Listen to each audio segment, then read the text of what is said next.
Welcome to the deep dive. Today, we're going to be taking a trip at a bite as we deep dive into a topic that's juicier than a palm. Wonderful, right? The impact of the wonderful company on California water. Oh, So yeah. you might know them for their brands, right? Like Palm Wonderful, Fiji Water, Halos Mandarins. hmm But behind those familiar products, there's this whole complex story about water rights and these massive agricultural empires and just the whole thirst for profit Yeah, in a state California, which is constantly grappling with drought. right. And what I think is so captivating about this is just the sheer scale of their operation, right? The wonderful company, it's owned by this billionaire couple, Stuart and Linda Resnick. They're Hmm. not just some small, mom and pop farm, right? They hold more farmland than any other private entity in the entire U.S. Really? 185,000 acres. Wow.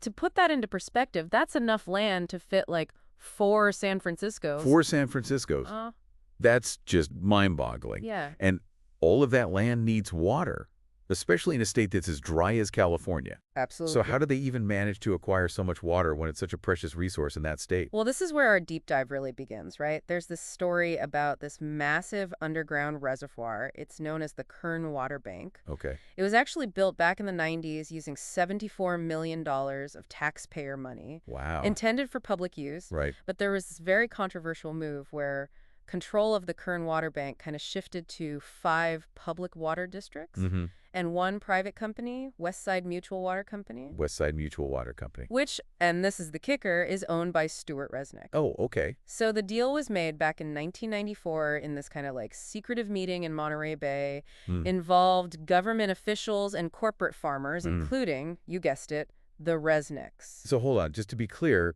public funds were used to build this water bank, and it ended up partially in the control of a private company owned by the same people who benefit from it. Exactly. Okay, so that definitely raises some questions. It certainly does, and this is just the tip of the iceberg, right? When it comes to the Resnick's influence on water policy over the years, they've donated millions to California governors, state legislators, even university research programs. It sounds pretty strategic given how much they rely on water for those vast agricultural operations. Yeah, it's hard to ignore that potential connection, right, between the donations and them securing favorable water allocations for their businesses. Mm-hmm. Critics argue that this type of influence can actually undermine fair and equitable access to water, Right. particularly for smaller farmers and communities who are already facing water shortages. Makes sense. So Um, it sounds like the Resnicks are playing this pretty high-stakes game with California's water. yeah. But I'm curious, before we even get into the controversies and stuff, how did they even get into the agriculture business? Were they always these farming giants? Believe it or not, their rise to this agricultural dominance really started with a tiny nut. Okay. The pistachio. And it's a story that intersects with international politics. Okay, now this is where I'm all ears. Okay, so before the Iranian Revolution in 1979, Iran was the world's leading pistachio exporter. Hmm. But then after that U.S. embassy crisis, President Carter imposed sanctions on Iran, which included a ban on pistachio imports. Oh, wow. And this created a huge gap in the market, Yeah. an opportunity that the Resnicks saw. So they capitalized on this geopolitical turmoil to establish their pistachio empire. They did, yeah. That's a pretty crazy story. Yeah, they recognized that potential of pistachios and they started cultivating them in California. Okay. By 1999, their pistachio sales surpassed $1 billion, Oh, wow. making them the world's largest pistachio producers. Hmm. And over the years, there have been allegations that they've actively lobbied to maintain those sanctions on Iranian pistachios. So essentially using their influence to stackle competition and solidify their spot in the market. It raises those questions, right, about whether they were putting their business interests ahead of fair trade practices, Right. potentially even hindering the Iranian economy. Yeah. But the pistachio saga is just one chapter in the Resnick's story. Right. It's intertwined with their acquisition of water rights and the whole marketing prowess that really built their brand empire. That's where Linda Resnick comes in, right? with the marketing genius. I know Exactly. she's like legendary for turning products into cultural phenomena. Yeah, she's a marketing mastermind. She's the one who transformed Palm Wonderful Mm, from just a simple pomegranate juice into this like superfood, right. touting all these health benefits despite some controversy surrounding those claims. I remember those Palm Wonderful ads. They were everywhere. Oh, yeah. Yeah, And she's also the brains behind Fiji Water's whole image of like purity and luxury. right. Even though the company has faced criticism for its impact on the local water supplies in Fiji, Right, right. she just has this undeniable knack for crafting these compelling narratives that Yep. resonate with consumers. It's fascinating how marketing can shape our perception of a product. Yeah, Even when there are like ethical considerations kind of lurking beneath the surface. absolutely. But all of this, the pistachio connection, the water rights, the marketing, All came to a head. it all converged during the 2024 California wildfires, right? Absolutely. The wildfires brought the Resnicks water usage under intense public scrutiny. Mm-hmm. There were all these accusations of water hoarding, Right. fueled in part by this very mysterious shutdown of a 117 million gallon reservoir. Wait, they shut down a reservoir during wildfires? It happened in Palisades. What was the explanation? You know, the details surrounding the shutdown still remain a bit murky, Hmm. but it sparked so much outrage and accusations that the Resnicks were prioritizing their water needs Yeah. over the safety of communities who were just battling these devastating fires. Wow, so that's a pretty serious allegation. Yeah. How did they respond to all that? Well, they did end up making a $10 million donation to wildfire relief efforts. Okay, However, critics were very quick to point out that this was a relatively small sum right. compared to their vast wealth. It just seemed like this whole situation exposed this tension Yeah. between private wealth and public well-being, especially when it comes to a resource like water, Exactly. which is so essential. Yeah. Yeah, it really brings up this question of like, should water, something so essential for life, should it be treated as a private asset, Right. especially when it impacts public safety and disaster response? And I think it's important to note that the Resnicks story isn't isolated. You know, it reflects this broader trend of corporate influence on water resources, Yeah. not just in California, but around the world. It's interesting. We've talked about the pistachios and the water rights and the marketing campaigns, Yeah. but what about the actual farming practices themselves? Right. Like, are they doing anything differently, or are they just operating within the existing system? That's a great question. And I think it brings us to like the heart of California's agricultural landscape, right?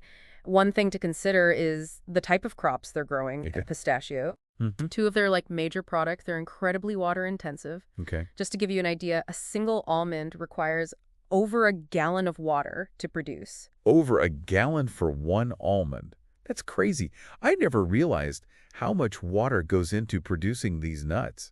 Yeah, it's this hidden cost that most consumers aren't aware of. Mm-hmm. And it's led to these difficult conversations about the sustainability of these crops, Right. especially in a state as dry as California. Especially during a drought, right. But aren't there, like, regulations to prevent this overuse of water? Yeah, there are regulations in place, but the Right. system is so complex. Okay. And critics would argue that it's been manipulated to benefit large agricultural operations like the Resnicks. Right. And if you remember that 1994 meeting we talked about, the Mhm. one that gave them partial control of the Kern Water Bank, Yeah. that's just one example of how these like powerful players can navigate the system to Right. secure their water supply. It's pretty disheartening to think that these loopholes exist that allow some to benefit at the expense of others. Yeah, And it sounds like the public is starting to catch on to this.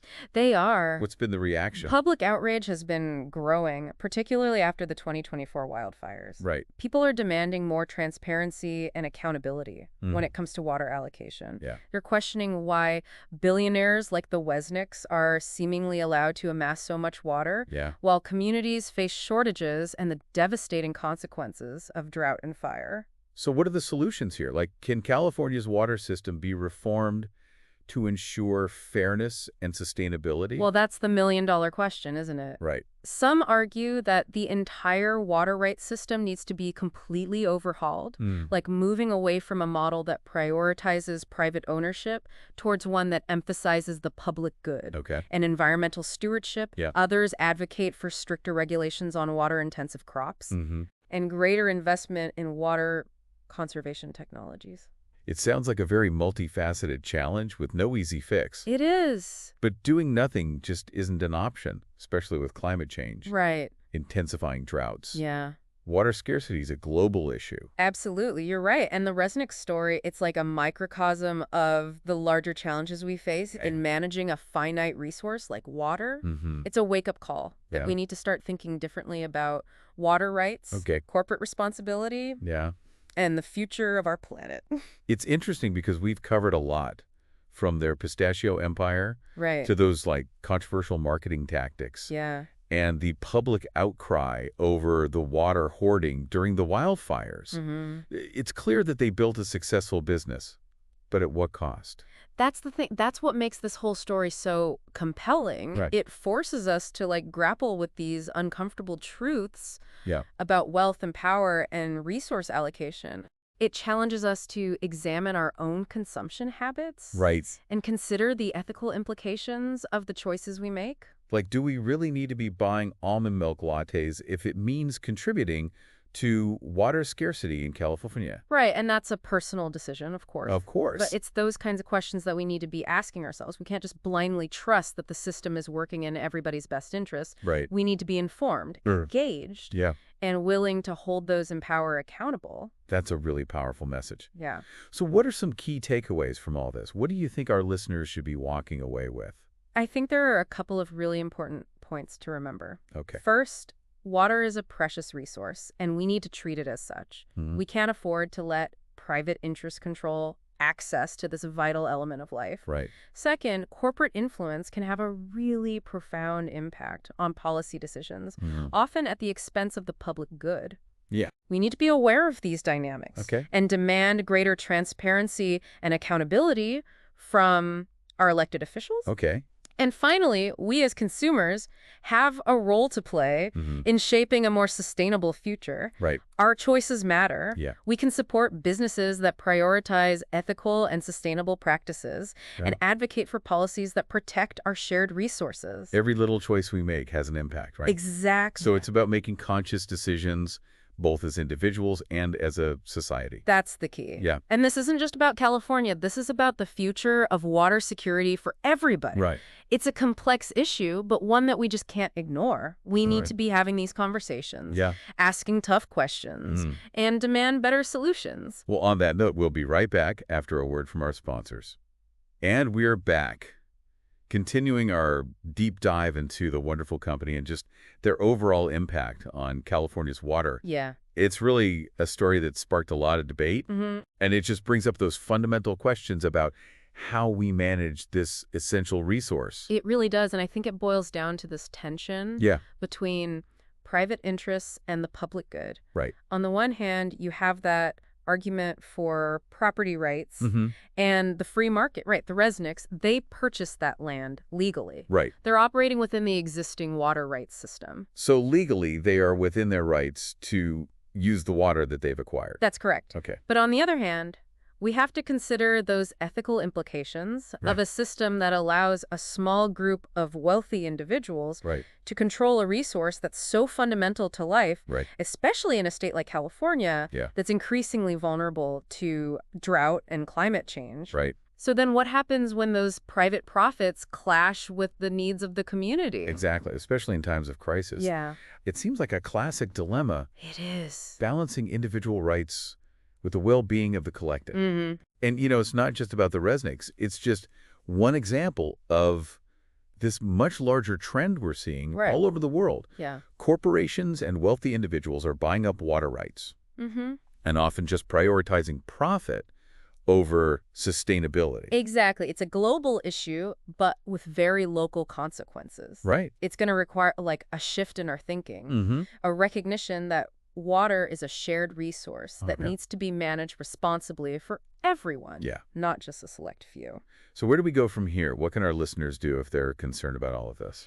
You know, I think there are a few things they can do. Okay. First and foremost, get informed. Okay. Read up on the whole issue of water rights in your local area. Hmm. Learn about the challenges and opportunities facing your community. Okay. There's so much information available Right. from investigative reports and academic studies Well, to the work of like local advocacy groups. knowledge is power. Exactly. And then once you're armed with that knowledge, Right. you can start taking action. Okay. Support organizations that are working to protect water resources, Mhm. promote sustainable water management practices. Okay. Contact your elected officials and let them know this is important to you. Right. And don't underestimate the power of your consumer choices. Mm-hmm. Support businesses that prioritize ethical and sustainable practices. Right. And consider that water footprint of the products that you buy. It really is about those conscious decisions, both individually and as a society. That's the key. This isn't just about California. This is about the future of water security for everybody. Mm-hmm. And it's a complex issue, Right. but it's one that we can't ignore. Absolutely, we need to be having these tough conversations, asking those questions, and demanding better solutions. Yeah. So there you have it. We've taken a pretty deep dive into the wonderful company, Yeah. exploring their rise to agricultural dominance, their influence on California's water, Mm-hmm.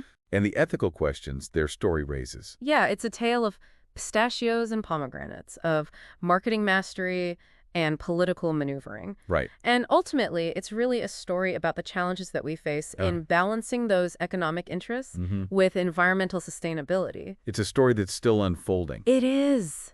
and one that each of us has a role in shaping. Absolutely. We hope this deep dive has given you some food for thought Yeah. and maybe sparked a little thirst for change. Remember, every drop counts. Mm-hmm.